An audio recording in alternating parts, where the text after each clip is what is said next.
This is Kanzenshuu, the podcast, episode 530, for the anniversary date of November 20th, 2025.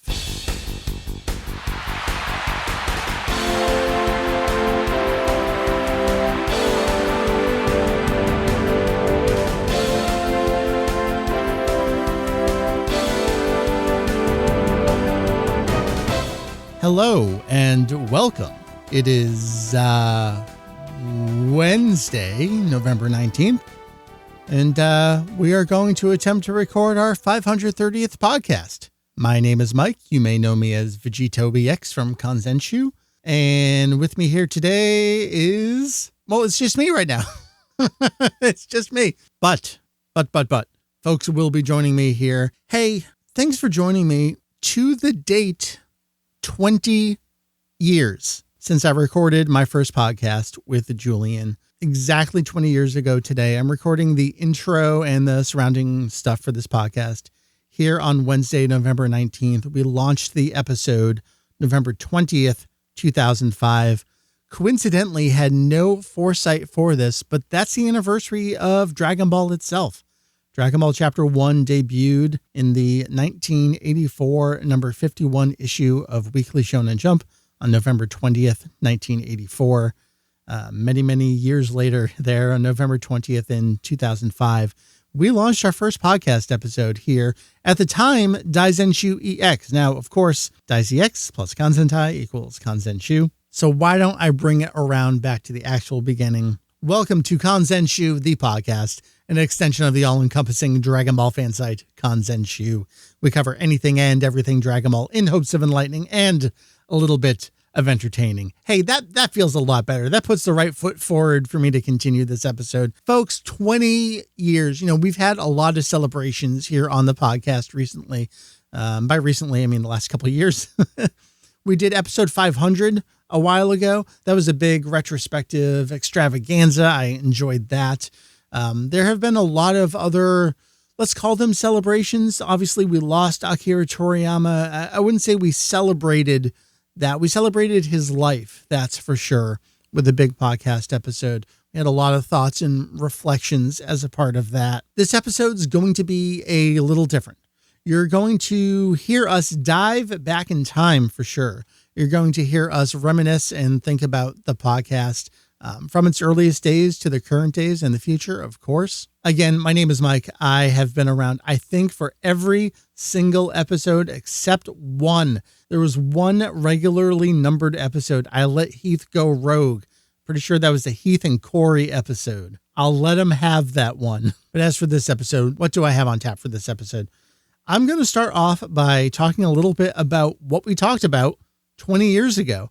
And that's a couple news items. Hilariously enough, I think they're really fun to look back in retrospect, think about where the American releases and the Japanese releases were 20 years ago this month. The main topic for our first podcast episode was a contemporary review of Dragon Ball Z Sparking. Perhaps you know it as Budokai Tenkaichi.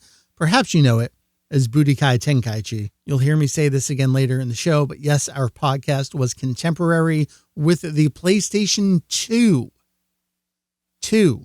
when we started this show. I thought it would be interesting here a year into the lifespan of Sparking Zero to go back to the original Sparking game, poke at some of those early missions, think about where it was at its point in time in history in comparison coming off of the Budokai games, and what would be ahead in the future for that franchise. And just see, how does that game hold up, if it does in any way? So I'm excited to share with you a kind of multi-part split episode. Up top, you're going to have me talking a little bit about the news. After that, you're going to have Randy from We Got a Podcast and several past episodes of this here show join me to talk about Sparking. After that, I'm going to get a little self-indulgent, and I'm going to chat with Heath Hujio, you know him, co-founder from here at Kanzenshuu, talking about the podcast itself. And then after that, I'm going to do the usual wrap-up stuff. I'm going to tell you about cool things I got going on, things I've been learning, things I've been trying to share with the wider Dragon Ball and Akira Toriyama fandom community. And we'll look ahead to the future, to the next 20 years. So again, up front, I want to say thank you for joining us. It's been a pleasure this entire time. Let's have a great episode here. I will see you on the flip side of all this to wrap things up. So enjoy news retrospective, sparking retrospective, us retrospective, and then we'll look ahead to the future. See you then. 20 years ago on the podcast, we were talking about Funimation's release of a Dragon Ball movie box set. They were putting out a box set of Dragon Ball movies 2, 3, and 4. 4 being the 10th anniversary movie. We generally call it movie 4. What was notable at the time is that Sleeping Princess and Devil's Castle was actually the first in-house production Funimation did in 1998, following the split with Saban and their syndication deal. And of course, that led to further in-house productions, leading to a third TV season broadcast for DBZ on Toonami the following year, there in 1999. VHS releases came ahead of that. But Dragon Ball Movie 2, Sleeping Princess and Devil's Castle, had up to that point only been available on its original VHS release. They're from 1998, so Funimation was putting it out on DVD, but it was coming as part of a special 3 DVD pack. So Dragon Ball movies 2, 3, and 4. I'd have to dive back in. I actually don't know off the top of my head. I should research this. If movie 2 ever got its own single release later on, I think I was speculating about that on that first episode. Would they ever do that? Or would you have to rebuy it, as I did at the time? Because movies 3 and 4 had already come out. So I was rebuying those to get movie 2 and a nice box to put them in there. I don't think that it did. Could be wrong on that. Could be wrong. I know a 4-pack came later in 2011 when they redid movie 1. And that's one of the interesting things I wanted to talk about with relation to that movie coming out. And I'm kind of like filling in the gaps on things. We had only just gotten rid of the Pioneer sub-license back in August 2003, which made room for the Ultimate Uncut Edition to start coming out in 2005 for those first 2 seasons of Dragon Ball Z, to get an uncut, so to speak, dub and a bilingual DVD release. And at that time, Kidmark, Trimark, Lionsgate still held on to that sub-license for the first 13 episodes of the original Dragon Ball series and the first movie. And it was really interesting because as time was going on and Funimation was working on things, they redubbed those first 13 episodes contemporary with doing the rest of the series. So as it aired on Toonami, they had the redub of those first 13 episodes. But when they started putting out the 2-disc sets, they jumped ahead to the tournament set. Which I'm looking at. Coincidentally, I just brought it down. I was looking for something else on this set. It's in front of me right here. Dragon Ball Tournament Saga 2-disc special uncut edition contains the entire tournament saga. 15 uncut episodes, dual language DVD, 306 minutes. Yeah, they started with that, and then Dragon Ball came all out of order. Piccolo stuff came out before mid stuff there. And actually, that stuff came out first on VHS. I forgot about that. The Tournament Roshi's Request, I think, was the first tape that came out. So all of the home video stuff from Funimation in-house jumped ahead to the tournament. And then just diving into some news posts, I was like, oh yeah, remember when Walmart leaked the existence of the blue bricks coming, and early listings said widescreen, and we were really worried that they were going to crop Dragon Ball, even though they didn't crop GT like they had cropped Dragon Ball Z. All that was starting to leak in kind of late spring, early summer of 2009. And I have in a news post here in June 2009 that I reached out to Lionsgate that April. I always remember the text of this email back, and I'm so bummed that I don't have this email account. I had set it up as like an SMTP email server instead of IMAP. Long story, that's all lost. But I had the text of the email at the time, at least this little portion of it. I asked Lionsgate directly. I got some kind of like marketing or PR email from them, and I got a response back asking, hey, when does your sublicense to this expire? Like Pioneer's expired. And the quote I got back was that information is confidential and cannot be used for a website. That is just so funny to me. And then literally within months of that, we got the leaks that Funimation was going to be putting out the blue brick. So clearly that sublicense had expired there in 2009. Really funny how long they held on to that sublicense, considering that Pioneers ran out in 2003, Lionsgate there all the way from 95 to 2009. But anyway, it was nice for us to finally get movie 2. Movie 2's had some weird history. Isn't there like a low frame rate, like cut in half version up on streaming somewhere? That's a shame. The other news of the day was Dragon Box the Movies was coming out soon. That was the first Japanese Dragon Box set that I got because it was the last one to come out. And so by that point, I had a job and I had money, so I could afford that kind of stuff coming out. I definitely remember importing that from Amazon Japan. I must have ordered it directly from them, getting that box in. We were really excited about the Scouters it was coming with. I still have those Scouters. You will still see me in the occasional funny photo online wearing one of the Dragon Box Scouters, along with, it's not Burger King hair. What is that? It's the Dragon Ball Z for Connect Super Saiyan hair that I like to put on. Yeah, we were bummed. At least I was bummed to hear that was going to be the cropped widescreen version, not an option for the full frame version. Even up through the most recent Blu-ray releases, there's still the cropped versions. We were delighted to hear that we got proper audio for those, as opposed to the TV series, which had just the from the reels audio on them. We got actual masters for the movie audio, so that's been wonderful to see, and that's carried forward to subsequent releases. Strangely, not the Amazon HD streaming version, but then the Blu-ray releases did get the correct audio on them. The thing I was just really into going back to this first podcast episode was comparing the yen to dollar exchange rate. Now, historically, when I was coming into anime fandom, we always talked about it. A dollar is 100 yen. You just move the decimal over 2, and that's the easiest way for you to do it. So I want to compare the actual dollar to yen exchange rate of the era. It was better than I thought it was back there in November 2005. At that point, $1 was 119 yen. And that was on a pretty good upswing from even just within the last year. And it was going to tank after that. It would hit a lot of lows there in late 2011, late 2012. That was kind of like the worst time to be importing things. And then, of course, recently, the yen is not doing well. As I'm looking right now, $1 is 157 yen. We're back to like 1990 levels of exchange rate here. There's a whole lot that you can get into about what's going on with the yen and avenues they're exploring for what to do with that. And of course, we got the tariff bullshit kind of offsetting it right now. It's effectively been free money for Kanzenshuu for the last couple of years in terms of being able to really dig in and acquire stuff we've been missing. The tariffs and confusion has really, thrown that into the wood chipper. Master of idioms here. Kind of fucked that up for a little bit the last few months. We'll see where that goes in the future. So 20 years ago, Funimation with a Dragon Ball movie box set, Toei with a Dragon Ball movie box set. We were excited to finally be getting things on DVD for the first time. That's really, really wild to think about. Who's buying DVDs these days as opposed to Blu-rays?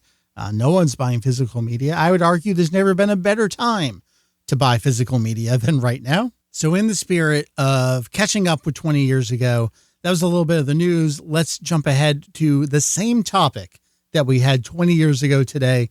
We're going to check out the first Dragon Ball Z Sparking on the PlayStation 2. I'm excited and happy to welcome Randy back to the show to talk about that game with me. Let's transition on to that chat. After that, Heath will join me to talk about the podcast as a whole and think back on it for a fair bit. And after that, I'll be back with you on my own. Thank you much. Here we go. Sparking time.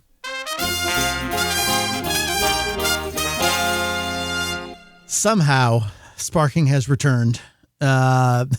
It's been 20 years since the debut of this here podcast, and that there, in fact, also means it has been 20 years and a month since the original Dragon Ball Z Sparking, perhaps you know it as the Budokai Tenkaichi, came out on the PlayStation 2. Our podcast was contemporary with the PlayStation 2. Everybody joining me to talk about it. I can think of no better person to message last minute this morning and say, would you mind playing a PS2 game for a couple hours than chatting with me? It's Randy.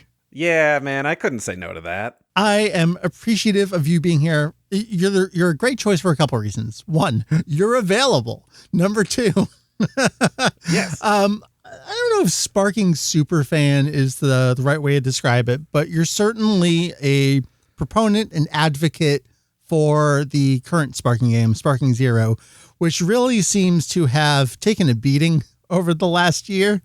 Fair or not, otherwise maybe remains to be seen. But Randy, before we get into checking out the original Sparking, you might give me just a little bit of a history of you and Sparking games? Oh, man. I was here day one. I picked this up midnight at a Walmart and went home and played it right away. So, yeah, man. I had this and 2 and 3. I even played the Raging Blast games. I think I skipped 1, but I played 2.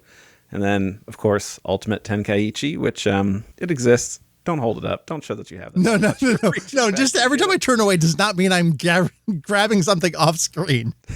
History has told me different, Michael.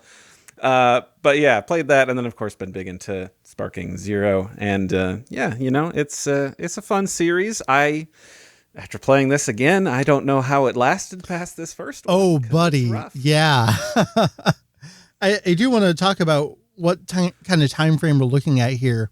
So this PS2 era, it was really interesting because we have some great articles on the site. Our buddy Zenpai translated some amazing stuff. There were some retrospectives done in Japan with Torishima and some of the folks from Bandai and DIMS, like all the related parties. And what we learned is that the original PS2 games, the Dragon Ball Z, what we got is the Budokai games, were originally being developed for the Japanese market as a nostalgia play after the success in particular of a Fist of the North Star game.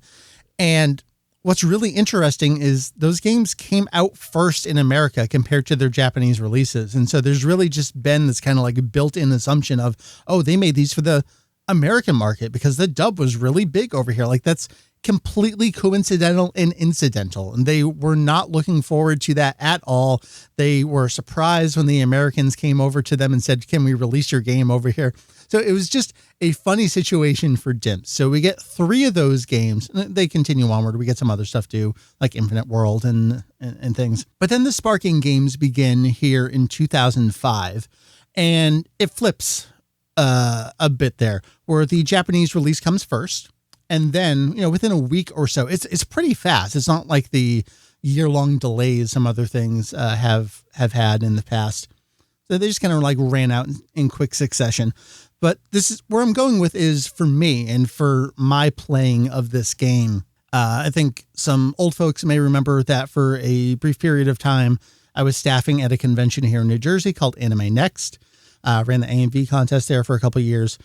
When Budokai 3 came out, I loved that game, and we learned that the Sparking games were going to be coming out, and they would feature the original Japanese Kikuchi score in the Japanese version, but would have a replacement soundtrack in America. Now, the reason I mentioned that convention is I forget the guy's name, who he was. I think he was the con chair at the time. I have no contact with any of these people anymore. He was selling his Japanese PS2. And I said, perfect, because that first Sparking game has not come out yet. I want to import it. If I'm going to play this game and there's a Kikuchi version, I'm going to play the Kikuchi version. So that's what I did. I played through all 3 Sparking games in Japanese with the original score. And Randy, can I tell you that today I played Sparking as God intended with the original Japanese version of the game on a Japanese PS2, on a CRT, the exact 3 same things that I played 20 years ago. Wow, that is impressive. I certainly didn't go that far at all, and I will say that I've never played these games in the original Japanese region PS2 version, so that's nice. I've only got to experience the Kikuchi score version via a ROM hack of 3. Oh, okay. I was going to ask for this. Did you just like pop in just whatever you had, or did you go like, okay, let me find the music replacement version for this one? Like, how did you play it? I assume was it on your Steam Deck? You just grabbed an ISO of it? Yeah, that was kind of how it went. And I just went to my normal go-to for those types of things, and they didn't have the Japanese version of the ISO to pop in. So I was like, I'll just do the American one, and that's fine. And there was no ROM hack. You contacted me this morning. I only had so much time. I couldn't be researching I understand. for very long. But yeah, so it was the raw American version, though I did change the language to Japanese, but we still have the replacement score. Yeah, so that's the fascinating thing about this game when it came out was they did a replacement score for it, despite the fact that they didn't do a replacement score for the Budokai games. So I think this is still that period of we're afraid of Kikuchi. I don't get it. Yeah. Or the old, we don't want to pay royalties for it excuse that Fukunaga had given for so many years. The replacement soundtrack in the first Sparking is just Budokai music. Yeah, it's so strange because I'm like, I've heard these so many times before. Oh, right, because I played the Budokai games as well. Which is different from Neo and Meteor 2 and 3, which got bespoke original Japanese replacement scores dropped into them. Yeah, exactly. It feels very slapdash for this, but that's not too big of a surprise. I didn't check it myself here, but I do remember anecdotally playing it back in 2005, that if you play as Super Saiyan 4 Goku in English and you use one of his super attacks, you're going to get a Masaku Nozawa yelling the scream here. Oh, that's so funny. I don't think, yeah, so slapdash is, I think, accurate. So what I asked was, hey, do you mind just like poking around at the game a little bit? In particular, I was thinking about some of the early fights in the Saiyan arc, getting up to kind of like the very notable Ozaru Great Ape Vegeta fight, which was known to break a few controllers back in the day. Wouldn't you know it, 20 years later, they kind of had a similar thing in the sequel game. Kind of maybe a little bit of a secret. Leading up to knowing I wanted to talk about this game on the podcast, I actually poked around quite a bit more, even leading up to this. We'll see if I can have this ready by the time it comes out, but something I really want to bring back to the site that I loved in the tidbit section on DaiZX was just galleries of playable characters in games. I just loved scrolling through and seeing all the character names. I'm kind of one-upping it by listing what is the name in the original Japanese version, what's the name in the English version, what is like the Kanzenshuu approved name. Because for some of these, we've got either better names or newer names or slightly different things, or they'll list someone in a form but not be quite explicit about what it is there. Some of them are fine, like they do note like Ultimate Gohan or Boo, like Gotenks absorbed kind of things. But there's some stuff here and there, like we just have better names for them now. So I'm going to try to have that ready to go along with this podcast episode. So I've actually been poking at this game a fair bit over the last couple of weeks. But knowing I asked you just, hey, poke at it yourself this morning, Randy, kind of like raw, rough reactions, the original Sparking game. It sounds like you've already sold me on how did this go further, but yeah, say more, Randy. Sure, no problem. I didn't say a lot of words there. It was a lot of looks. We're on camera here, and you can just tell. But yeah, it was, I will say, rough. I play a lot of Sparking Zero, and obviously that's a much newer game on a much newer platform. There's, different expectations there. But I also played a lot of Sparking Meteor / Budokai Tenkaichi 3, and the controls I've always used classic controls for like Sparking Zero. So coming into this is like, I got this. I know that there's going to be some differences. Oh boy, there's a lot of differences in terms of how quickly characters are going to move, how attacks are going to be done, what attacks were added later for combo strings and things. So when people say Sparking games are boring because it's just like punch, punch, punch, stun, it is in this first one. It sure is. Yeah. And attack tracking for like beams is all weird and things like that. There's some things that over time they had improved on or gotten feedback that's like, oh, we'll tweak this here and there. But this is like rough draft, and it's it's rough. It's slow, it's clunky. The game design for the actual missions is awful, like you brought up for that Ozaru Vegeta, which you had texted me this, and I read it as play through the Ozaru Vegeta, not two. And on like my 8th attempt, I was like, maybe I should check that text again to see, because maybe he said two, not through. And I was like, no, as a gamer, I have to get through this.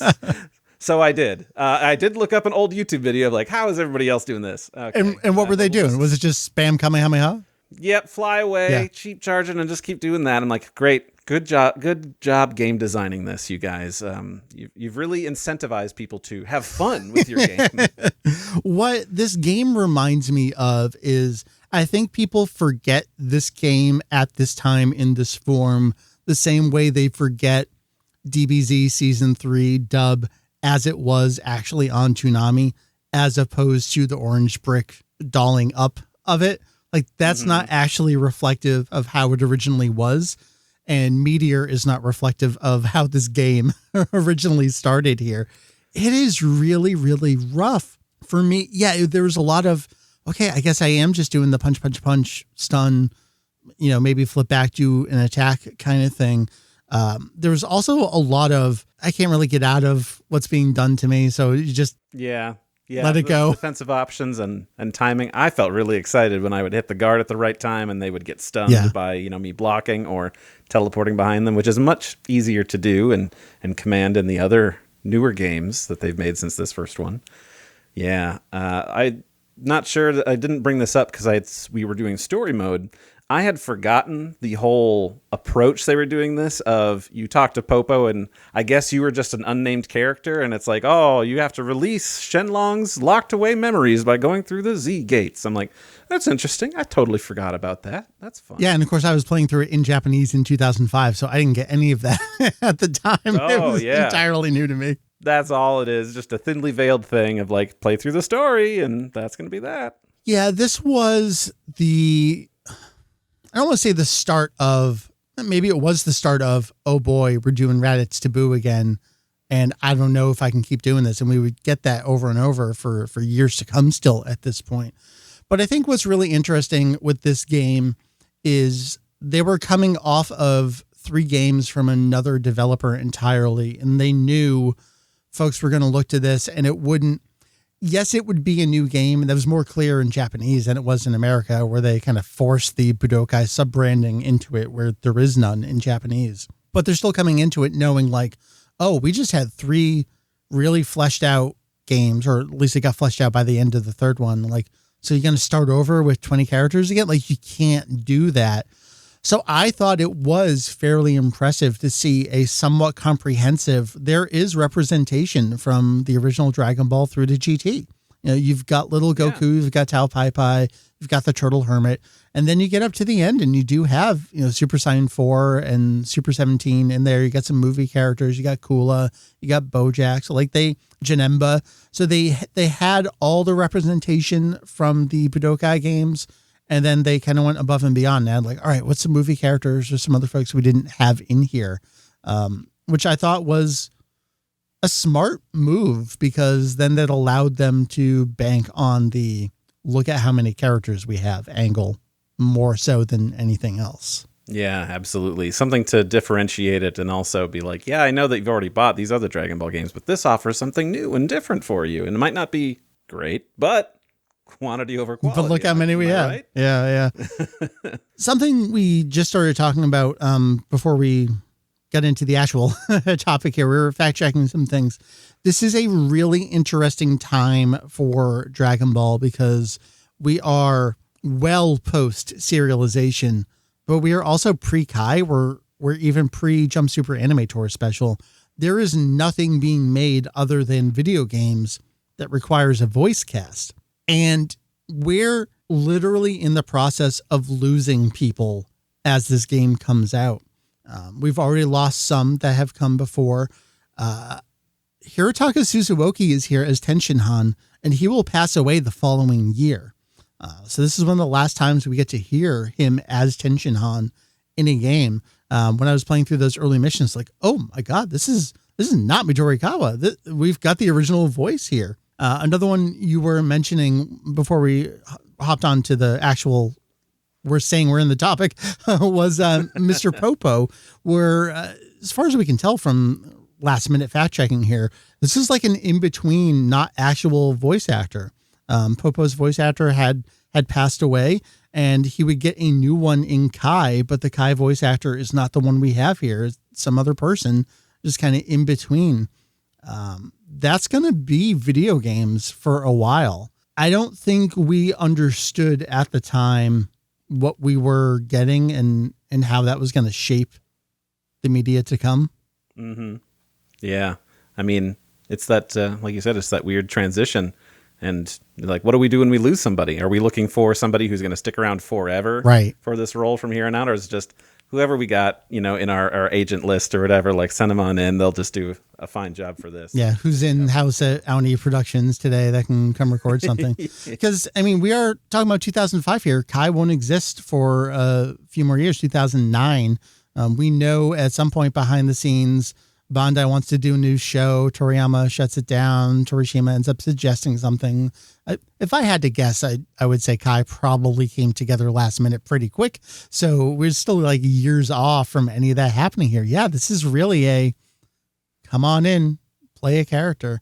And then once we lose Suzuoki, there are a couple of replacements. It's like Eiji Takemoto, I think, played him in a game at some point, and then finally we landed on Hikaru Midorikawa, one of the GOATs, but not quite yet for Kai. And that's what struck me, because especially Popo is one of the first voices you hear going into the story mode, and then the Cyan arc you have tension on. So it's just like, oh, this is a real, like, the audio took me out even though I'm playing in Japanese. Yeah, absolutely. Same here. Randy, what else struck you about the game? Maybe less from a gameplay perspective, but maybe like overall presentation. For me, it was like, this is a very colorful game at bare minimum. Yeah, absolutely. I felt that the like main menus and things are very animated. There's a lot of charm to it. Like they put thought into making it, welcoming, exciting, and it sticks around that way for the entire series. So this wasn't a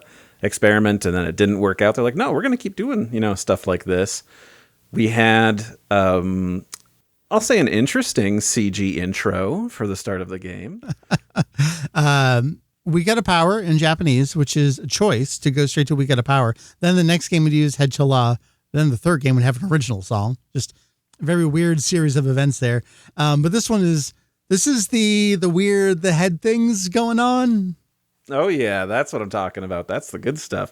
I mean, everybody looks very plasticky and things like that, but it's always been super weird with CG intros for these games. The art style is always, drastically different. Both on the PS2, you look at this one, you look at Infinite World, just like, the color choices for like, how are we coloring clothing or like background, like everything is really different. And I'm not sure if we can dig into the credits to find out like, okay, what actual production houses were doing these? Was it always the same one? Is there a different person in charge doing these? That's something that, Kanzenshuu, that one website, should be working on. Yeah. Maybe there are translated credits for all these games sitting around somewhere. Who could say?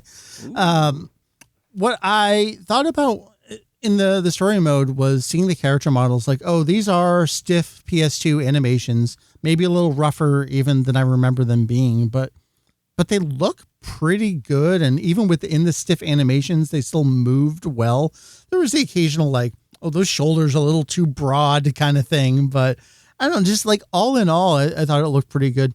There was also some warbly like ground textures though. I'm like, am I playing a PS1 game? Like, why is stuff shaking all over the place here? And I'm playing original game on original hardware and a CRT. So like, this isn't weird emulation stuff going on.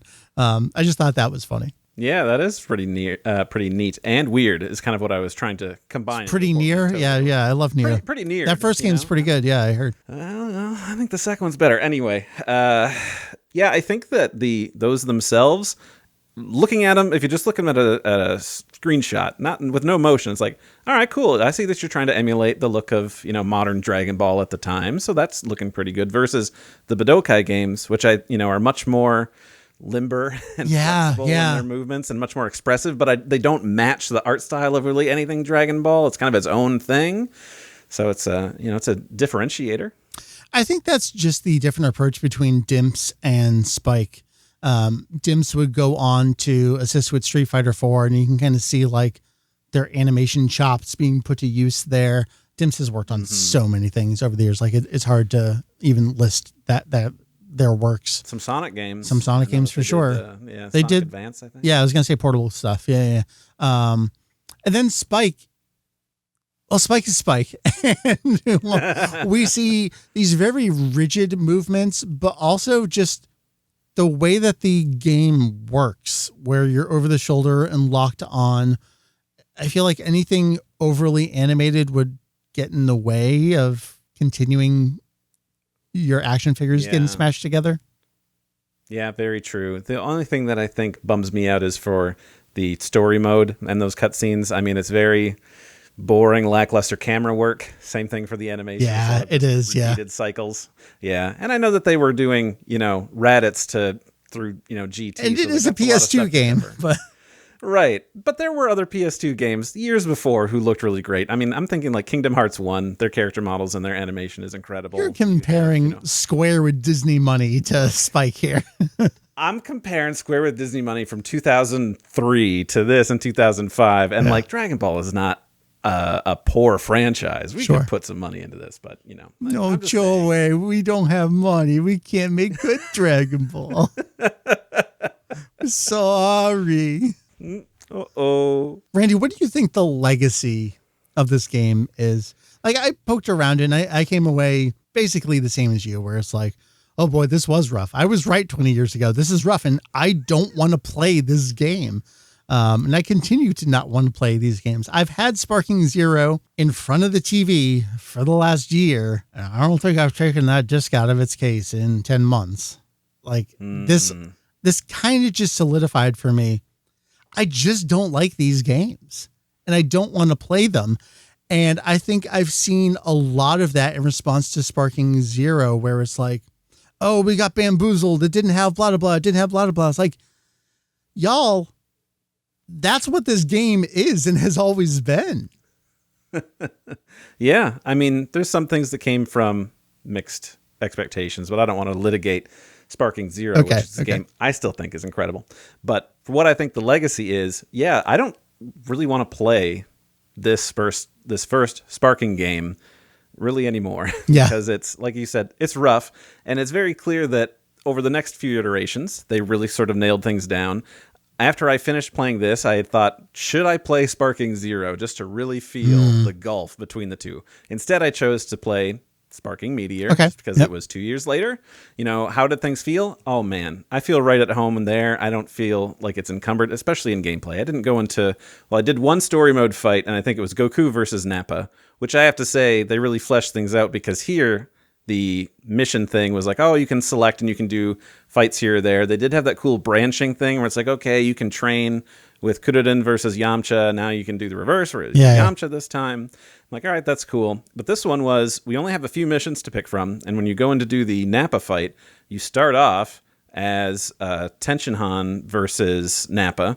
And then you can press the right trigger when the little prompt shows up like, hey, you can continue doing story stuff. And then it cuts to a little cutscene. He pops out, Chaozu's in, you do Chaozu.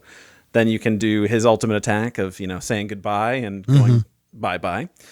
And then your Tenshinhan again, you're doing that. You fight until you die, and then he's gone. Gohan pops in after a bit, then Piccolo will pop in, and he gets killed, and then Gohan, and then now Goku, and now you finish it, and that's it. But it's, like, very dynamic and exciting. So it's like, this, they were starting with just kind of bare bones ideas. Like, it really is a rough draft thing, and then over the next few iterations, like, let's really improve it and see where that goes. So I think like the legacy of this one specifically is just kind of laying that groundwork and getting the idea out there to see like, are people interested in something where you are just crashing your action figures together, to do that sort of thing? Because the story mode is not in depth. The combat in that first one is pretty shallow. And I know that a lot of people think that even more modern Sparking titles are pretty shallow. I will say, if you're looking for something like Street Fighter 6 in terms of its complexity for combos and things, you're not going to find that, but it's a lot of the choices for like movement and keeping track of like different gauges to make sure you've got enough to respond to whatever your opponent might be able to pull off. Like there's a lot of things to that, but yeah, this one is just the groundwork and seeing if people are interested, and then bumping up Spike's chops of like being able to make more and more competent games and flesh some things out a bit more. So one other thing kind of with regard to the current games, again, I often say that Dragon Ball fans are some of the folks that know their own history the least. And I think this is a perfect example of that, where I've seen so many folks complain about Sparking Zero and they're like, oh, they're charging us $20 for just a character pack. Back then games came out fully formed. Like they didn't. And the next year you paid $50 to get more characters. Yeah, because you were doing the story again. There was a little bit of difference, and there might be like a new tournament mode or whatever, but it was basically like Madden 2021 to Madden 2022. Just like, we're just doing some more. And a little different. I know people like the second game, Neo, a lot for its story mode and maybe even some of its gameplay changes, and some of those changes or changed themselves in 3. So like there were substantial differences, but like it was an annual franchise. Back then, you paid $50 every year for another game, 3 years in a row, if that was your game of choice. And then you had other stuff. You had Super DBZ was in the mix there. If you were in Japan, you had Battle Stadium DON. This is like the prime era. You had Infinite World going on. Then we shifted to HD and you had Burst Limit at the same time. Like, this was the era of no matter what kind of fighting game fan you were, you actually did have a choice on the PS2. Yeah. Which we finally have again. Fighters is apparently an active development game again. So like everyone's got everything they want on a modern console now. It's true. We still got more Daima Kakarot DLC coming our way. Who knows if that's going to be the end of it? You know, they've still got GT. They could do Dragon Ball, and you know, of course, Sparking Zero continues. I know that in January is going to be their next announcement for basically what Season 2 is going to be for DLC. We do have stuff coming. Yeah.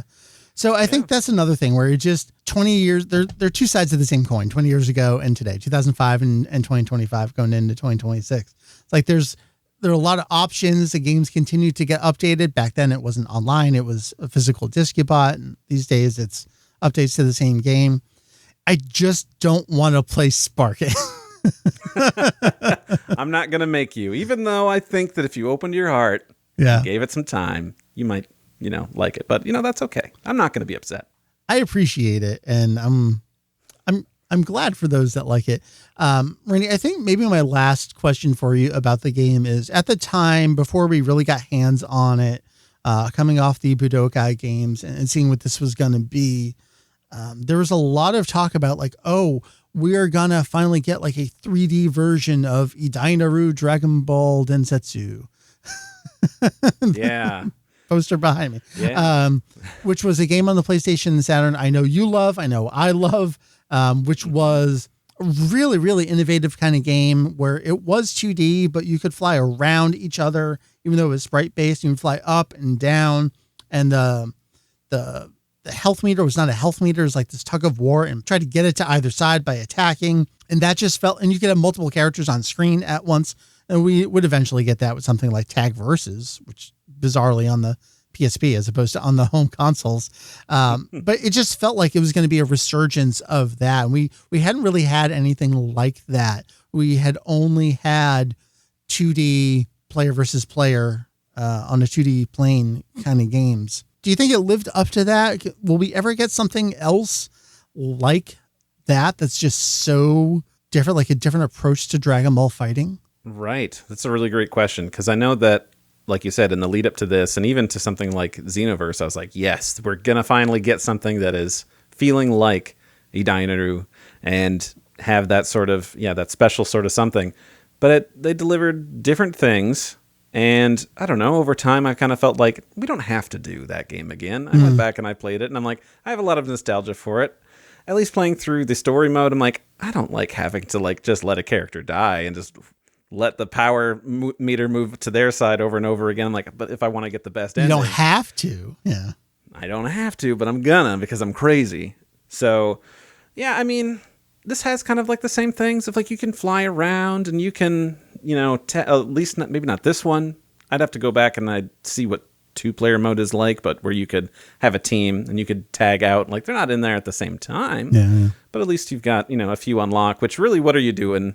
In Idainaru, you are playing 1v1, and there is some light punching going on to the side, and you can hear them punching each other. You fly around, you dodge, and you see them as you go around. Yeah. Right, exactly. So, I mean, I feel like if you really want to break it down, it does kind of meet that. I don't know. How do you feel? I'm glad they're different. Yeah, I don't think we can ever quite replicate that because it was such a place and time kind of thing. I mean, it's a fighting game with tank controls. I think about that. Like, that just wouldn't happen any other time. No. I guess I just don't know what I'm looking for. I thought it was going to be fighters, but I like that kind of game and I appreciate it and I had a lot of fun with it. But especially as I get older, the totally frantic, you know, air juggle kind of thing, not necessarily my kind of thing. I need something a little slower paced. So Street Fighter is usually still it for me in terms of that. Dragon Ball, maybe the closest it's ever had to something like that, other than the Budokai games, was Hyperdimension, which was a very slow fighting game for the series. A lot of weight to it. And so I think for me, is it just chasing the dragon of like, what's going to be my perfect Dragon Ball fighting game? Maybe someday I can still get that. Maybe not. Fighters got us close enough to it. Super DBZ was also there. You know, I did mention that earlier.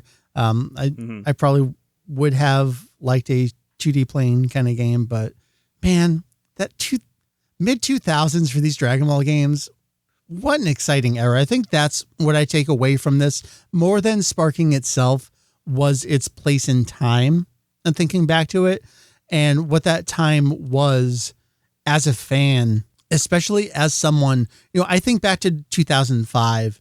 For me, that was 2 years post Kanzenshuu EX relaunch.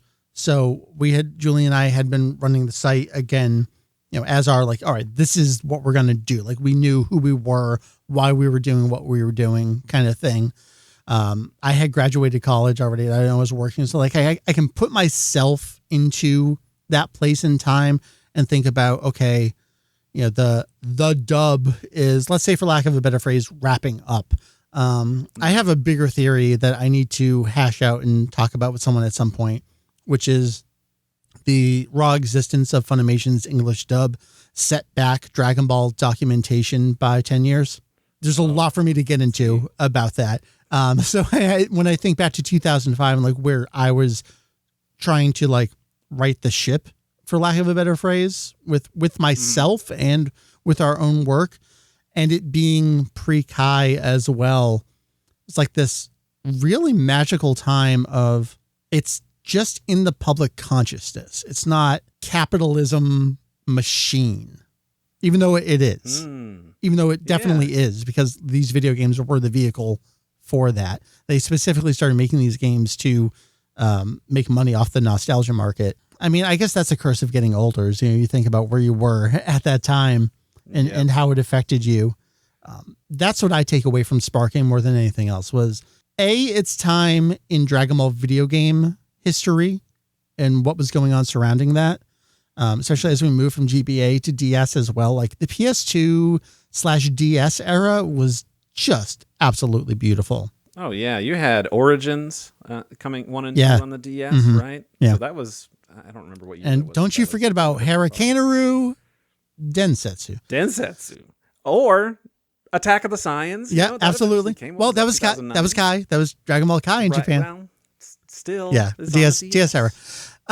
So yeah, one, it's time in Dragon Ball game history, but two, like in my specific fandom. And that's what I think back to with this game is the start of the podcast.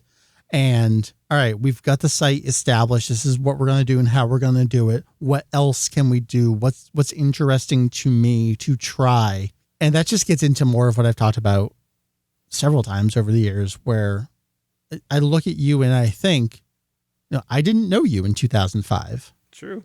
Yeah. And the podcast has brought to me so many new friends that I am thankful for. And I think that's just it's a cheesy parallel to like Goku's journey and gathering friends along the way. But that's what this stuff means to me. Yeah, absolutely. Same here. Because I didn't know you existed in 2005. I didn't start listening to the show until 2007. So it was not even a thing on my mind. But yeah, it's all about, you know, where you put yourself at that point. Because I was just starting to, you know, I don't know, get kind of crazy nerdy about different things and really jump into Dragon Ball because I was like, oh, finally, I can play this in Japanese because I had, you know, fan subs and things. But, you know, I don't know where I'm going with that. But it was just a special time. Even though the game's not great, it can give you some good memories. If you were there, if you have never been there and you decided, I'm going to try these Sparking games. Don't do that. Number one. Don't, please. Start with Meteor, play Meteor for a while, and then just forget about it. Yeah, exactly. You only have so much time on this earth. Do not waste it playing Budokai 1. I will not get my morning, or Budokai Tenkaichi 1. I will not get my morning back, ladies and gentlemen. I did this for you and I did this for Mike because he means something special to me. All right. So then let's give Randy something back in return. And that is talking about We Got a Podcast. Randy, right now y'all are in like the 1/3-ish, halfway-ish way through rewatching the Garlic Jr. arc. What I've taken away so far from listening to you and Doug and Ken is the factual statement that Garlic Jr. is better than Dragon Ball Daima. And I mean, that's kind of how we've been feeling. I don't know if it's just because it's the 90s and we've got, everybody that we know and love here. We've got all of our original cast, and we've got Kikuchi, and we know that Trunks and stuff is on the horizon. That even if this isn't great, we know that, just enjoy the ride. You had a comment about the tapes and the previews, and in my head I just hear Trunks, flash, flash, flash, flash, flash. Yeah, exactly. He's coming, ladies and gentlemen. Don't worry. I've heard him say, "I'm coming," so that is in fact a true statement. I have no idea what you're talking about. It's a really, really fun jumping into the Garlic Jr. arc, something that we haven't done, and at least me personally, in a long time. It just kind of felt right to go into it now post Daima, and to fill out our podcasting schedule, and to reacclimate ourselves to this sort of stuff that generally we kind of skip if we're gonna rewatch some Dragon Ball stuff. It's like, I don't need to watch Garlic. Nothing exciting happens there. You know what? It's got some good points. You should check it out, and you should also check out We Got a Podcast with me, Doug, and Ken, having a good old time. So I'm not ignoring you. I'm listening to you, and I'm typing away on my phone, kanzenshuu.com/podcast, tap reviews, because I want to see, when did I last watch the Garlic Jr. arc? Ooh. Randy, Garlic Jr. DBZ TV filler arc, podcast episode 129. Whoa. We might actually have crossover numbers. In 2008 is the last time that I watched Garlic Jr. And you what's said 129? 129, yeah. Oh man, because we just did 120. So you're not gonna quite make it. We're not gonna make it. Yeah. But wow, that's fun. What is so funny is that I've forgotten so much, but like so many other people, I sure remember the running, and God bless you. Yeah, no, we're gonna get through it. I'm sure of it. We're strong soldiers. Yeah. of this stuff. We'll get through it. Wonderful. Well, Randy, thank you. I want everyone to check out We Got a Podcast. Randy, you will be back at some point, I believe Q1, for the second and final part of the Dragon Ball Daima DLC for the aforementioned Dragon Ball Z Kakarot. Looking forward to checking that out and wrapping that up, and us being done with Daima forever. All Daima content done. Never again. We don't ever have to talk about it. It's in the past. But yeah, I'm looking forward to talking about that with you too. Wonderful. We Got a Podcast. We're all fine. Podcasts are sold. Thank you, Randy. Thank you. Dude, I had listened to that first episode. I sound like I'm 12 years old. Isn't that weird? Kind of horrifying. Yeah. Julian sounds exactly the same. Dude, that guy does not age. He is a robot. And then he turned into a robot, which Julian is ironic. But yeah. So my son turned 13 this year. Hilarious. Yeah. My wife calls him puberty voice, and he gets very upset. And then so he'll like raise his voice at you, which causes his voice to crack more. Yeah. We're just really enjoying it. I've decided we're in it. This is actually part of the podcast now. I am joined by the one and only Heath. Hujio, sir. Hello. Hello. Thank you for making the time. Well, or me making the time. I don't know how this works. I just show up. You said be here. I'm here. Thanks for having me. When I say jump, people jump. And that's the magic of Vegito EX. That's what happens. It's been years. happening for 20 years. It's crazy. Heath, you are, let's say, one of the co-founders of Kanzenshuu. I say let's say that. It's true. It's not like I'm dancing around Let's something. say it. You joined me. We joined a bunch of folks together back in 2012 to form Kanzenshuu. We had been working on it for a while before that point. But our friendship and collaboration extends far earlier than that. So I wanted to take the opportunity to chat with you a little bit. It's self-indulgent. Talk about the podcast. Talk about us and our times together. I don't have a super structure for this. I have kind of a couple key questions that I want to get into. And we're going to start all the way back in 2005. That was a critical year for you, as you started Kanzentai back in 2005, didn't you? I did. It was a real. I jumped off the cliff on that one. Yeah, and just took a shot in the dark. It was weird because I grew up as you did in the time of mass Dragon Ball fan sites just all over the place. That's what I was used to. I had always kind of wanted to do my own, but back then, as anyone may recall, to actually have a website costs a lot of money. Bandwidth was a huge issue. Storage of just content. Everything was money-driven, ad-driven. People were trying to find ways to host websites. Websites would constantly go down. And that's what I kind of grew up in. And by the time, let's say in that era of 2005, I had come into more money as a college student, had a little income that I could use. And I'm like, I'm going to start a website. All right, let's do this. And the landscape at that point was very quickly changing from lots of fan sites to almost none. Yeah. So I came into the perfect time to fill a void that nobody wanted filled. It was great. So you started the site, and obviously the site continues from there, becomes, a pillar of the community documentation. You really fall down that rabbit hole. So, you continue there for a while. Very much so. That's what it is. You were already a visitor of Daizenshuu EX at the time. For those who don't know, Daizenshuu EX plus Kanzentai equals Kanzenshuu. Hope you're following the cookie trail here. Cookie trail, breadcrumb trail. I am the master of idioms. We all know this. Anyway. I know. So after you launched the site in 2005, you're visiting, you're checking things out. What do you remember about the earliest days of the podcast as just a visitor? So my earliest recollections really when I started was more on the forum. And then as the podcast really started going, then it was a nice outlet to actually hear somebody talk about something, because that wasn't really something that was happening at the time. Everything was text-based. And, YouTube as we know it today was not a thing. There weren't people out there doing it. Podcasting was kind of in its infancy at that point.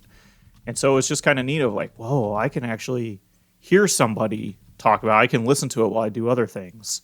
And one thing I do recall, especially having Mary on all the time at that point, I was following her website, your website, and then every once in a while Julian would come on, who was always very intriguing. Julian was Julian from day one. He has not changed, which is fantastic. I love him. And, you start to become friends without realizing like, hey, we're becoming friends, and not even I've introduced myself or you've introduced yourself to me just through the podcast. So it's kind of that host-listener relationship a little bit. Yeah, hold on, because I want to pause there, because that is a little bit of a weird thing, because sure, I'm the host of a podcast, but I'm also an avid listener of podcasts. So I have this weird thing going on too, where I don't know what our audience is anymore. People are generally shocked to find out that I don't look at any kind of stats or analytics whatsoever. There could be 2 people listening to the show. There could be 2 million. I don't know. So let's just make some assumptions that there is a listener base. Someone besides us is listening to the show right now. I can imagine that there is some sort of, I won't call it weird, but an existing parasocial relationship between the listener and the hosts and the guests of this show. I say that because I have that with other podcasts that I listen to. So I understand that relationship. So then what was it like going from a visitor of the site, a listener of the show, conversing on the forum as well?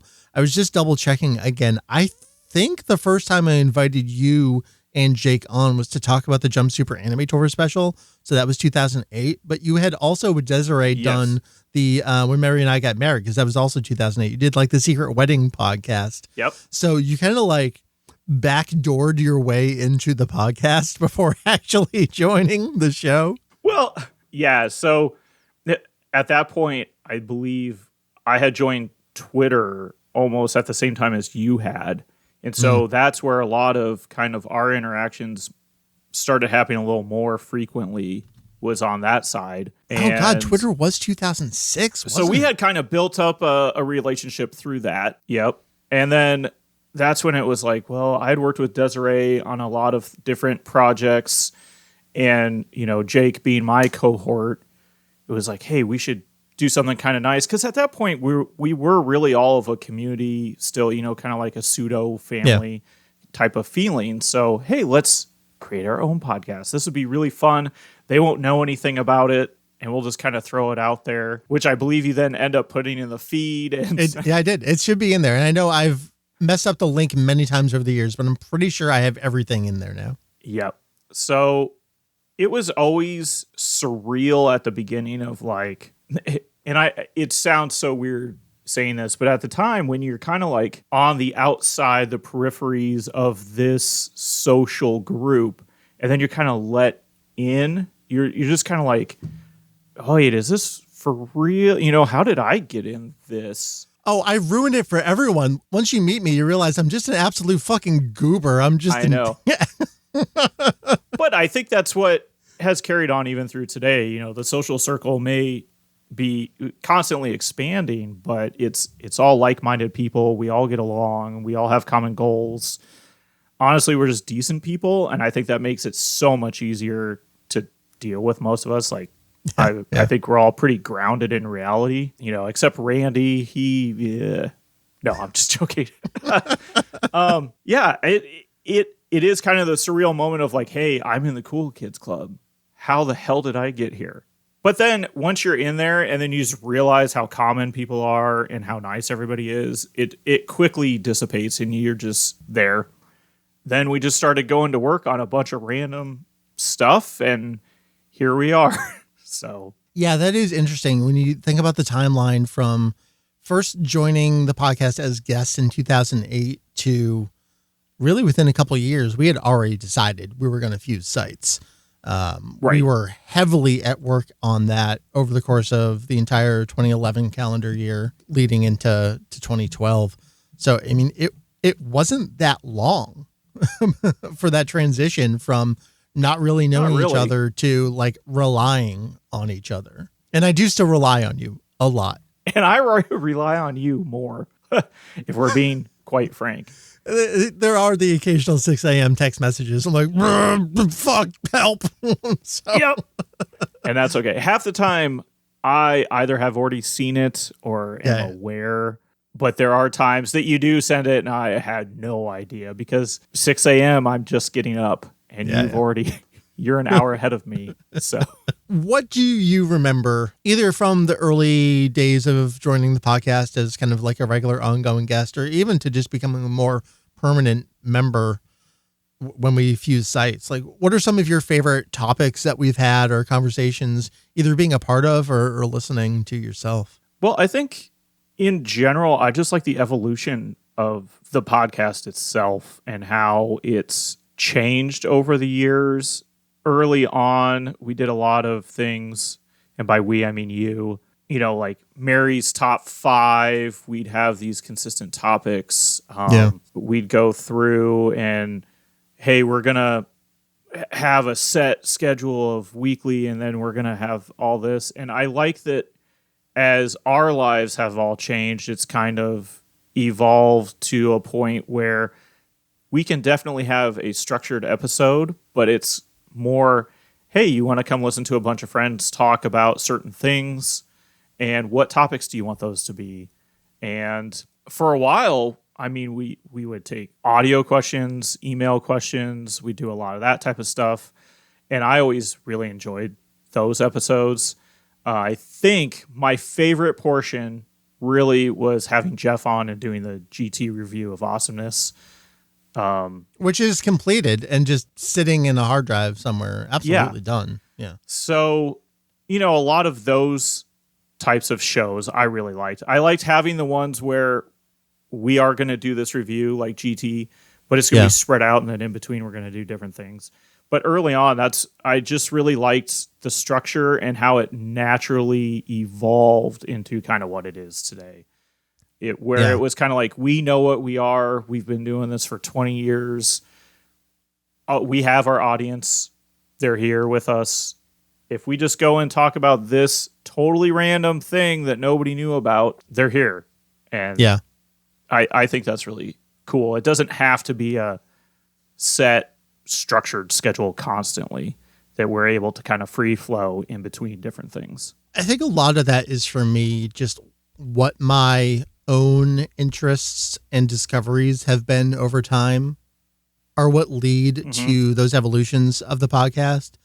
Like even just recently, I've been doing some of those live stream wiki editing sessions, and like there's nothing more interesting to me personally than literally flipping through an issue of V-Jump and being like, oh, here's chapter 1 of blank. The artist on it was blank. Wait, I recognize that name. They did this before. How does that fit into the chronology? Like that allows me to still learn things. And that's the only thing that keeps me going. Like if I was still rewatching the series over and over and over, and it was just the series itself in a bubble, and that's the only thing that I was doing, I wouldn't still be doing this. Like I got to branch out and find different things about it to keep me going. And I filter a lot of that into the podcast for sure.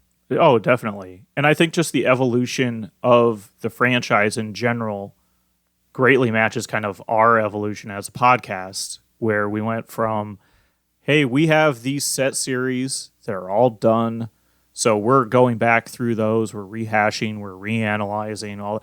And then all of us, I remember exactly where I was when I got an email from you saying, oh my God, Heath, fucking Dragon Ball Kai is a thing. We need to record right now. And I was in grad school in a class, and I was just like, yeah, I got to leave like 15 minutes early. And I grabbed my shit and hauled back to my apartment. And we all got on a podcast together and talked about how absolutely amazing Dragon Ball Kai was going to be. And we were just like, oh my God, this is happening, a new series. Oh my God. And yeah, we were so young back then.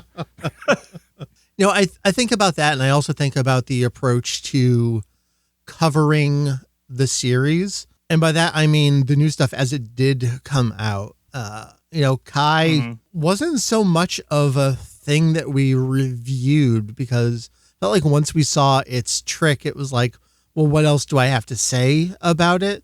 So then it really didn't start until Kanzenshuu, which really coincided with Battle of Gods. You think about we launched the Fuse site in 2012, and then that took us to 2013. And that was peak Kanzenshuu, because that was Julian translated every word of every magazine that existed. Like we have so much knowledge about the production of that movie that wouldn't exist in English if it were not for that dude. But I think we were all just in a perfect place in our lives that allowed us the ability to do all that stuff. And then that kind of, the way that relates to the podcast as well was, okay, we're going to be able to do things like review these new movies from their Japanese theatrical debut to then their international premieres as well. And then that turned into Super, where it was like, okay, how do we want to review this on a podcast? And early on, I actually wasn't necessarily even gonna do reviews. It was its own side thing. Then that turned into ARC reviews, and I think that ended up working really well for me, and I think well for the show. And by the show, I mean the podcast, because it set itself apart from other folks that were doing like individual episode reviews. I think there can be value in that, but I also think there's more value in just hold on, wait, and review something a little more holistically, because I think that allowed me to think about it more and then find good people to talk about it with. Yeah, I agree. I thought it was a good approach. I like having both available, but yeah, it's also, that's out there. I mean, there's so many weekly things that if you wanted to go find. Yeah. I like how Randy and Ken kind of like how they handled. Don't forget about Doug. Doug was there too. Oh, Doug. I cannot. Well, Doug's buried underneath a pile of figures somewhere. So. That's true. I was just going to say, I actually really liked the Daima era, not for the content, but for the three different approaches we had out there. If you wanted AJ, Tyson, and Mark on a weekly basis, you had that. Almost live. Yeah, they were recording that live.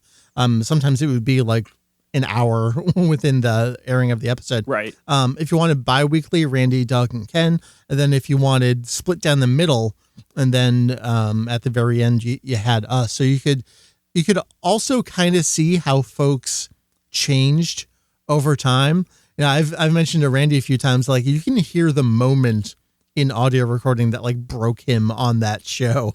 And I think, I feel bad for that, but I also think that's interesting to have that different record on file from the different approaches. So, I mean, that's maybe more than just our show, but the friends and family of Kanzenshuu. So, I mean, here we are 20 years to the date of the release of the first podcast episode here. Amazingly, you have been around for the vast majority of that time here on the show. What do you think the legacy of this work on this podcast is and maybe will be one day?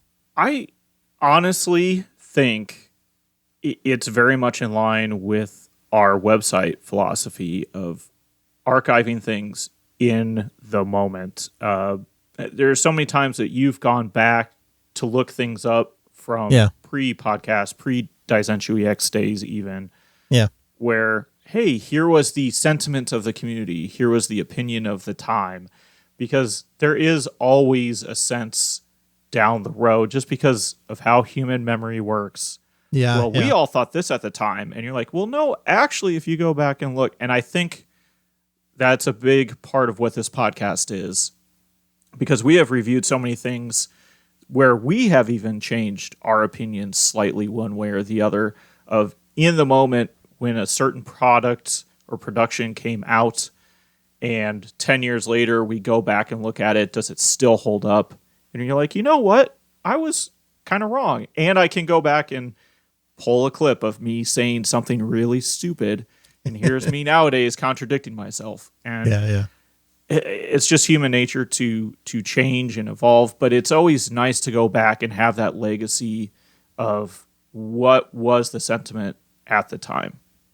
And I think that's, to me, that archival in nature of us and of our website and of the podcast, it all kind of lines up. There's a reason our forum is just massively huge, because we've held on to it for so long, because we want to document all that stuff from eons ago that nobody cares about now, that happened way back when Funimation first acquired the rights, things like that. It's nice to have that available, because many of the places where it used to exist do not exist anymore. Yeah. And we're kind of one of the last bastions out there that's, for some reason, holding on to this like it's treasure. It is. And to us, it is. And if you are looking for this, I mean, honestly, there are certain things that you can't find anywhere else. And to me, that is something I think that's worth holding on to and saving for future generations. I've joked fairly often, and it's not a joke, where I've looked something up and the answer is me posting it on Usenet in 1999. Like, yes. And I think, you mentioned the forum. So the podcast dates back to November 2005. Our current install of the forum dates back to January 2004. So that data goes back even longer than the podcast. Unfortunately, we are kind of missing a few crucial years there of post-Usenet and then our install of the forum. Like, we were floating around in different places for a while. Early DaiZX had a separate forum that was just like whatever self-hosted thing places, and all that stuff is gone, unfortunately. And those are kind of some critical years, because that's as Funimation's dub was kind of like at its height. So less for the dub itself sometimes, but more for, that sentiment, the release dates, things like that. Like, I've really had to scrape the outside periphery of not Dragon Ball specific.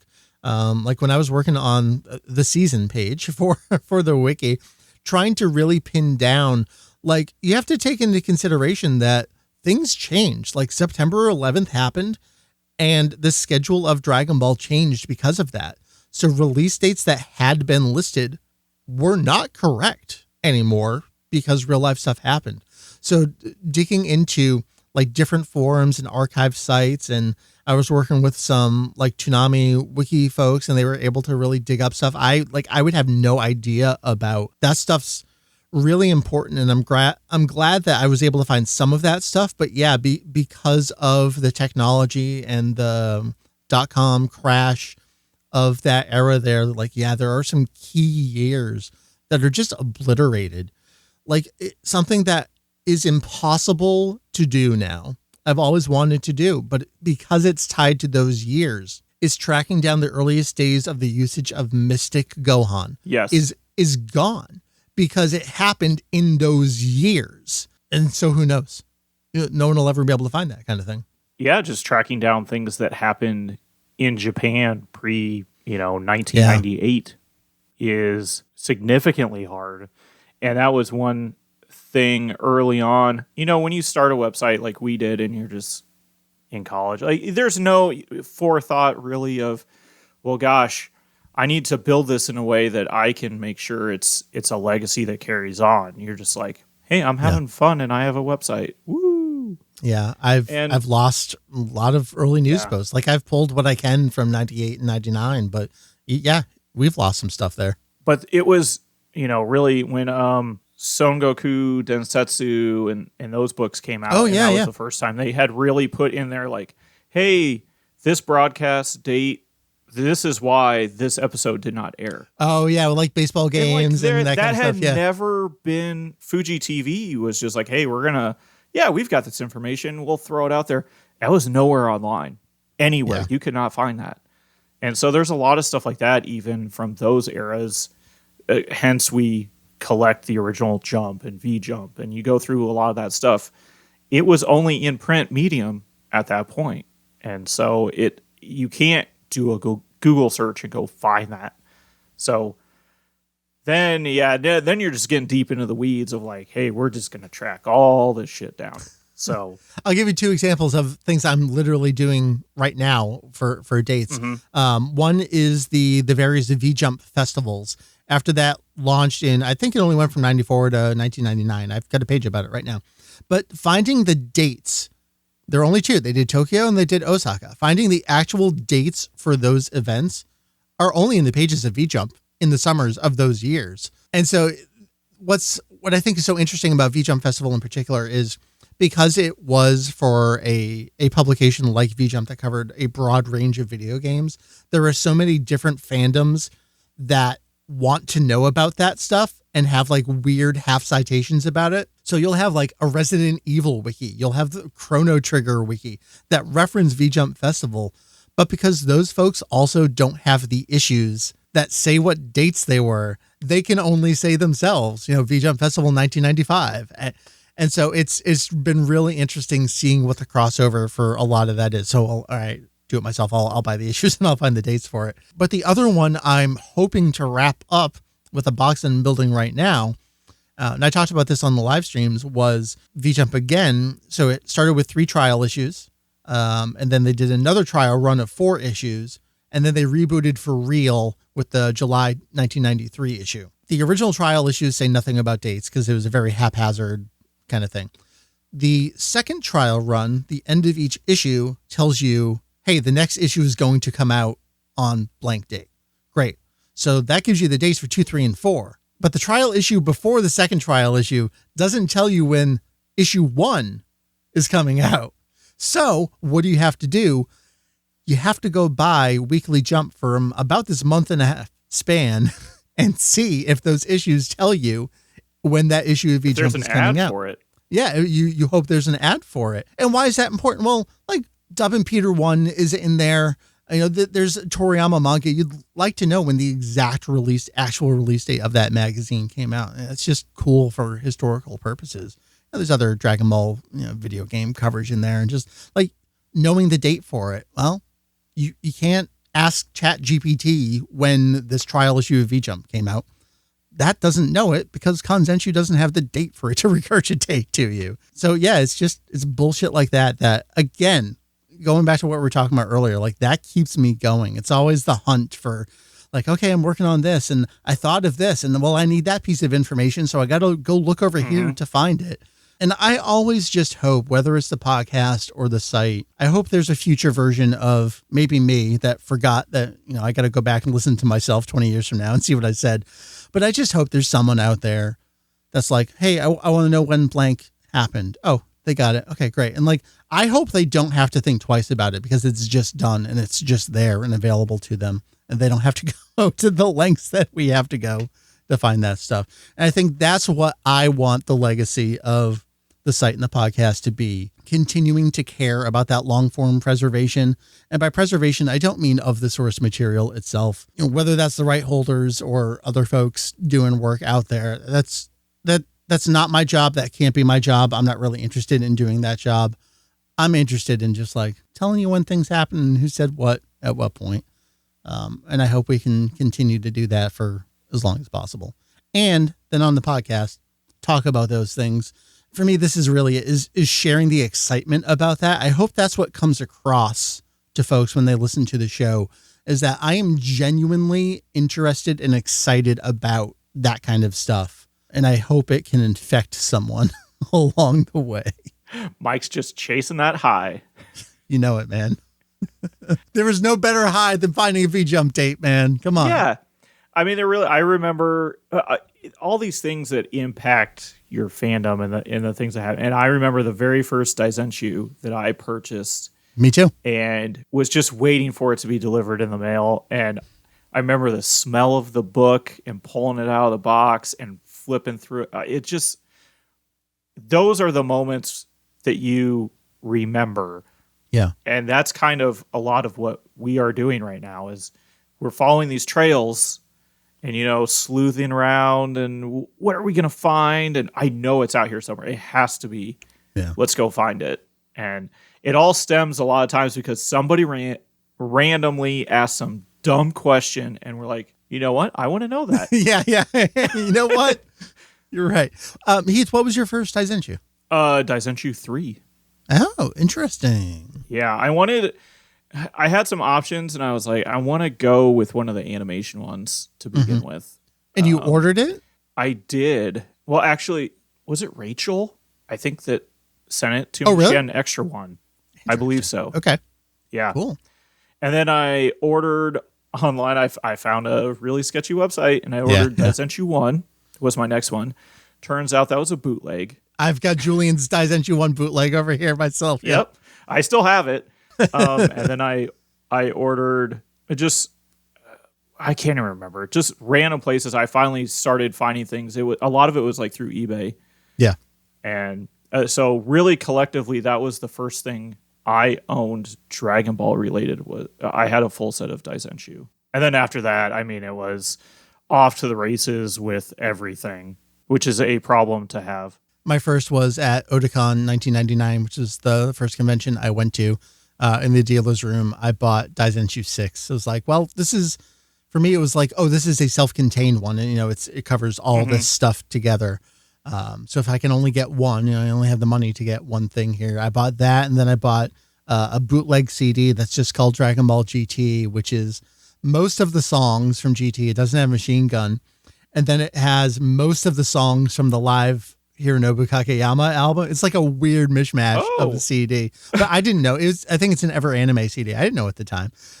Yeah. And to your point about buying from sketchy sites, that led me to Joy's Japanimation, where I bought the Chinese Super Butoden CDs that, I didn't recognize kanji at the time. I didn't know that didn't say Dragon Ball Z Super Butoden in Japanese. It said it in Chinese. I couldn't tell. That's why I bought Kanzenshuu 7. Of the main 7, that's the one I bought last. Yeah. Because I was like, well, that one I knew was all just words. Well, reading. To your point about Kanzenshuu 7, my Kanzenshuu 7 story is somewhere here on the podcast. I don't remember when it was, but I'm fairly certain I bought that at an Anime Weekend Atlanta, and it was Mary who spotted it in a box, and she was like, Mark, that. And it was a ridiculous price for it, too. So a lot of even our journeys into the documentation stuff is recorded here on the podcast. And I love that. I remember I would buy a Kanzenshuu, get it, and then wrap it and give it to my parents to give to me for Christmas. That is so funny. That's also weird, Heath.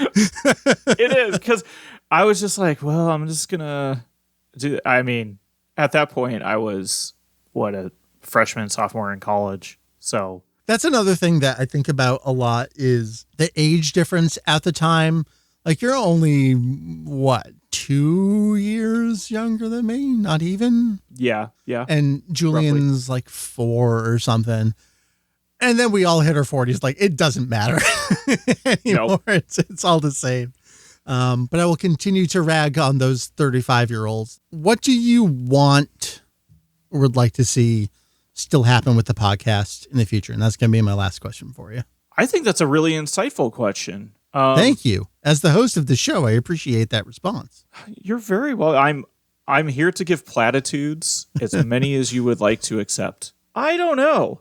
Until you just asked it, I hadn't really given it much thought. It's just kind of one of those things that I think in the back of my head is like, well, that's always going to be there, you know? Until I drop dead, it's going to keep going. Whether you want it or not, there's going to be a new episode in your feed at some point. Well, I don't want you to drop dead, but... All right, thank you. I mean, I like the direction it has been going, where it's kind of a cross between, well, one thing, we're kind of in a lull of, we went through all these new series and we've had these lulls before where we're in between things.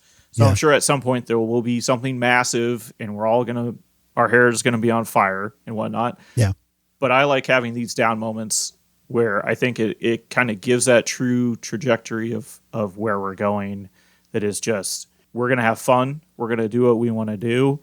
And we're going to go through and dig through things that people hopefully don't really know about. Or if there is something that maybe we have discussed or is more well-known, we're going to put a spin on it and provide information that other people didn't really have at the time when maybe that was discussed. And stay on kind of our archival mission of providing maybe some behind the scenes of like, this is how we found this out, kind of like what you've been doing with the wiki. And I think in a way that is kind of the future of where we're going. Yeah. Which is more, we're probably leaning into a larger space of research oriented type documentation, so to speak.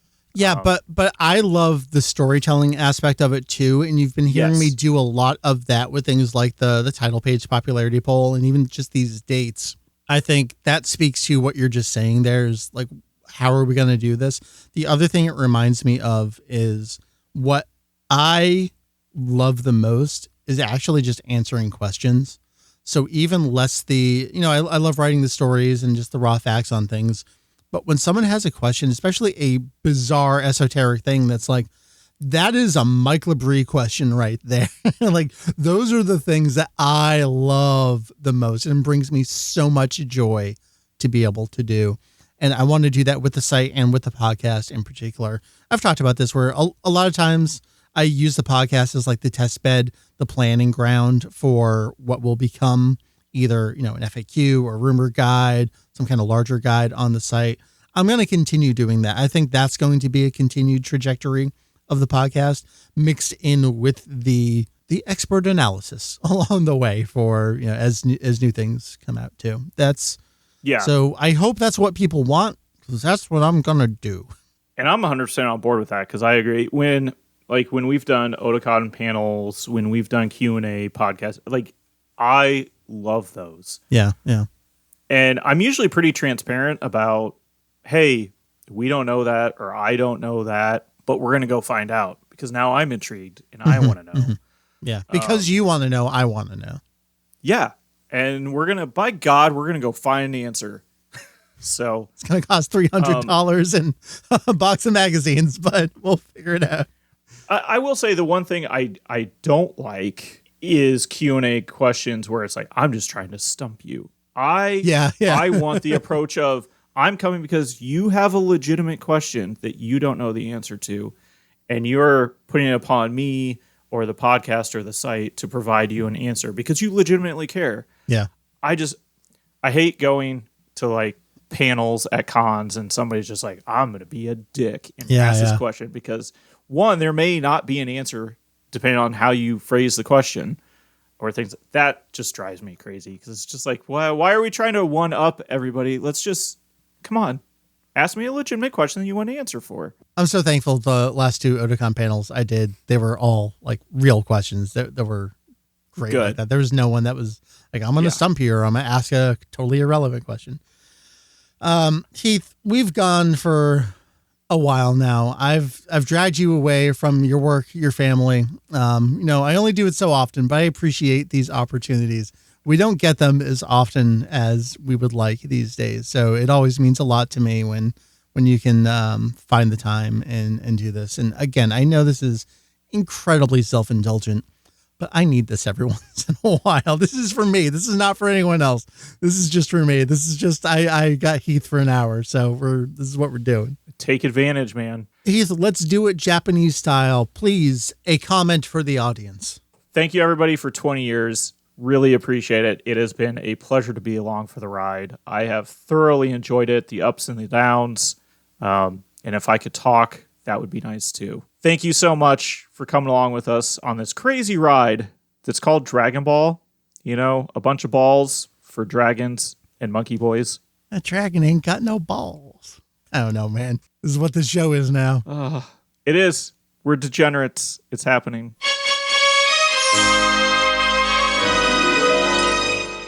Thank you to Randy. Thank you to Heath.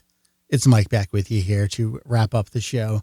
I started this podcast back in 2005. I remember thinking earlier in that year, what the heck is a podcast? You tell me it's just a radio show? Like I can just listen to stuff. Why would I download random people talking about things?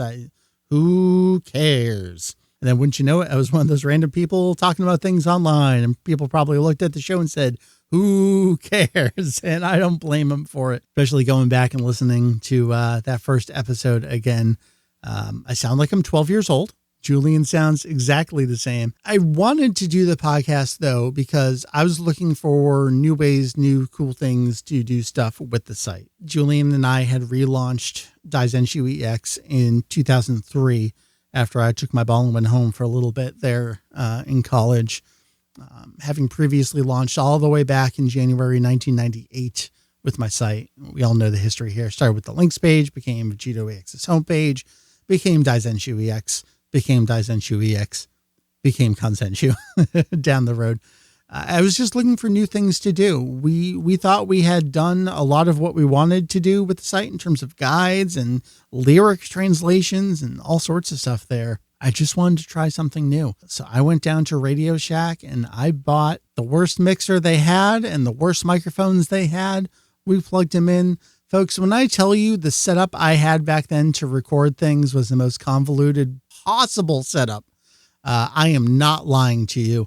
As I look around the room at me now, I'm looking at a mixer. I'm looking at a preamp, looking at several microphones. I still don't have a clue what the heck I'm doing, but I think it's remotely listenable. So I'm glad. I'm so glad it sounds nothing like it used to back then. Those first 112-ish episodes were a little rough back there on the earliest equipment. But I'm so glad that we've been able to continue to this day. Obviously, that weekly schedule was never going to last. The fact that it lasted as long as it did is pretty impressive, if I may say so myself. We had recently gotten back onto a pretty good schedule, and I just got sick. That's all there is to it. Nothing bad, nothing to worry about. It was just like all the usual crud going around, just back to back to back. We're going to try to get it back on track here towards the end of the year and then into the new year as well. But I wanted to hit this exact date because it's a special one. 20 years. There's not a lot of stuff online that you can point to and say that's still going. The RSS feed is the exact same URL it was when I uploaded it on November 20th, 2005. I actually still run the RSS feed off the DaiZX server. I just don't trust forwarding and changing things. I still write the XML by hand. I still code everything up by hand for all of this. There are probably ways that would make that a lot easier. I don't want to do them that way. This is just how we do it. What do I want to leave you with before we get out of here? I want to look ahead a little bit to the future of what's going on.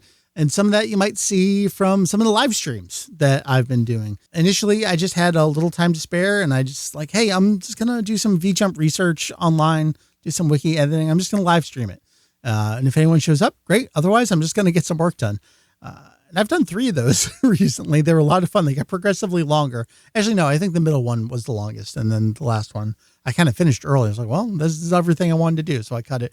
I'm going to do some more of those. I've been diving back into the earliest issues of VJump, and I'm just learning things that I didn't know. Things that I always just flipped through, flipped over. It wasn't what I was looking for at the time, so I didn't notice it. Did you know that there's a Go-Go Ackman 2 manga? Did you know that there was a Go-Go Ackman 3 manga? I flipped over them before. I didn't notice that. Another person that I've learned so much about recently is someone named Osamu Kaneko. Kaneko has been in VJump since the near beginning of this damn magazine, and then absolutely from the monthly reboot. Kaneko with these slime manga for Dragon Quest that just go for decades. It's really, really incredible. All the stuff that I've seen, never really thought about, maybe names I've seen in credits, monster designs for the series, did some stuff in 7, did some stuff for one of the arcade games, and was actually invited back to do some key animation for the reboot of the Adventure of Dai TV series. There's so much for me to still learn about the wider world of Toriyama connected works, and that's just been a pleasure to learn, to document, and share out there. One of the preview pages I put up recently on the wiki is Slime Farming Village, a 2-page chapter from one of the trial issues of Jump. This was the debut work from Osamu Kaneko, as far as I can tell, over in VJump. Has just been there, working in the background the entire time. Obviously has a fan base in Japan, but just completely unknown over here. Everything I look up is the most bare bones overview, glossary kind of stuff. I'm like, well, I own all this. Someone better put it online. So I've been doing a bit of that. Maybe that tells you a little bit about what I'm thinking for the future, is not just, when did Dragon Ball Z episode 184 air?